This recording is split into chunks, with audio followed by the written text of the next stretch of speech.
Mr. PDT Achari, former Lok Sabha Secretary General. Sir, appreciate you joining us. We also have Nigat Appa, spokesperson Bharatiya Janata Party, Sanjay Jha, political analyst. But I want to first cut across to Mr. PDT Achari, if our political panelists allow me. Mr.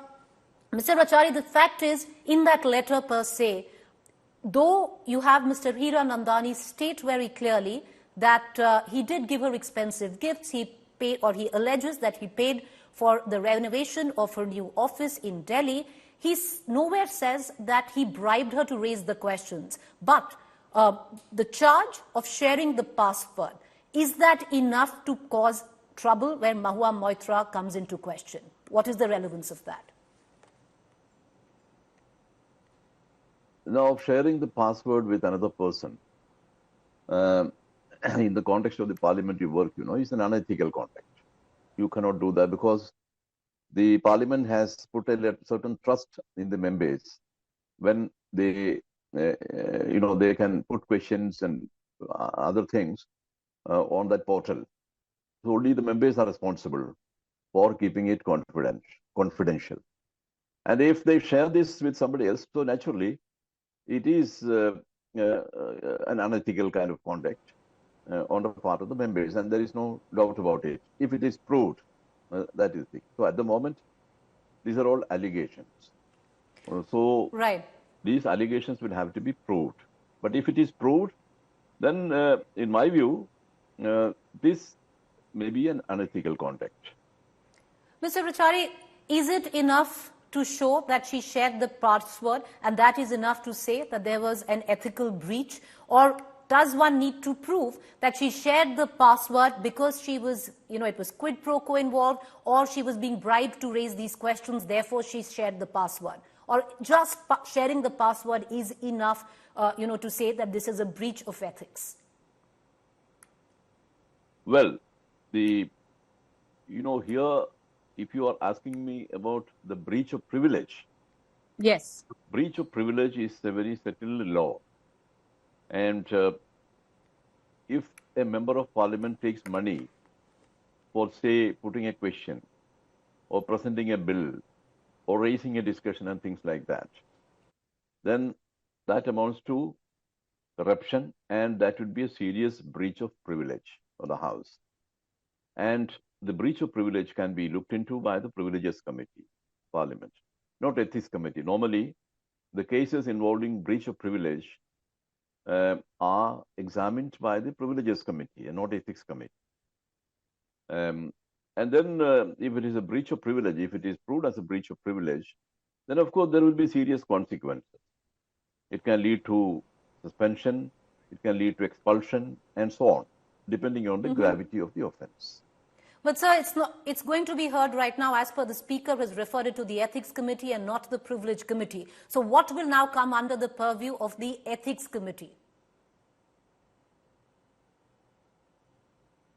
The Ethics Committee can look into, as I said in the beginning, about the sharing of the password with somebody else so that he could put questions and all that. But these are all interlinked. You cannot separate one aspect from this issue and then deal with it separately, because these are all interlinked. Sharing the password, after that putting questions now, and then getting favors for putting questions and things like that. These are all interlinked. And therefore, in my view, this whole matter can be looked into by the Privileges Committee and not the Ethics Committee. That's my personal view. Right. So you say it should have been looked into by the Privilege Committee, not the Ethics Committee. But because now the Ethics Committee, the speakers referred the matter to the Ethics Committee, the question is also, is the affidavit enough? Because, to give some background, 2 days ago you had Mr. Darshan Hiranandani who said that all these allegations were false, and then there was an affidavit which was of course leaked to the press, and that affidavit has been submitted to the Ethics Committee. The question I want to ask you is that affidavit enough to level these allegations, or a proper detailed investigation will now take place to see whether or not, there was criminal conspiracy involved? No, they need to go into this. They should examine all the connected people and the evidence which is available, either in the written form or maybe as statements from people, or the committee can examine anybody who has knowledge about the issue. There are different ways in which the committee can get at the truth. Well, if the Ethics Committee, my final question, sir, finds Mahua Moitra guilty of unethical behavior, what action can it take? Looking at the past, the Ethics Committee can suggest, suspension of the member for a certain period. Just I'll give you one example. A member of parliament, had taken his girlfriend, personating her as his wife on a tour. It was an official tour, and he was caught. And then this matter was referred to the this Ethics Committee. Ethics Committee, on examination, found him guilty, and then suggested a punishment of suspension for 30 days, 30 sittings of the House. And also, the committee suggested that he may be forbidden to take his spouse or companion or anybody in his tour till the end of that Lok Sabha. So that is the way that committee, deals with issues. Just one final question, Mr. Achari.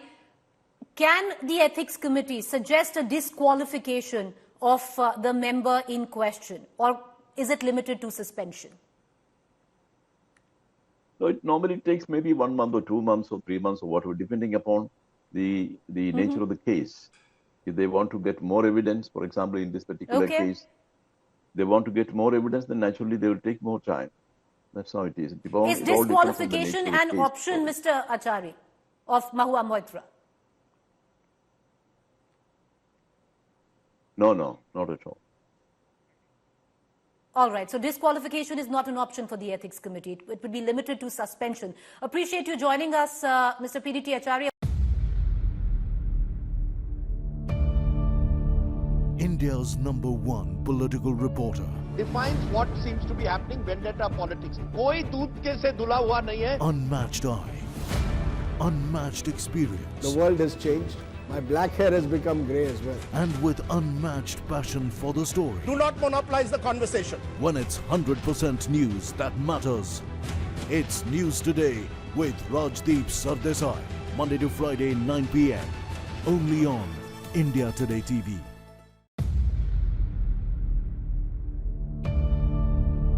India's #1 political reporter. Defines what seems to be happening, vendetta politics. कोई दूध के से धुला हुआ नहीं है. Unmatched eye, unmatched experience. The world has changed. My black hair has become grey as well. And with unmatched passion for the story. Do not monopolize the conversation. When it's 100% news that matters. It's News Today with Rajdeep Sardesai. Monday to Friday, 9 p.m. Only on India Today TV.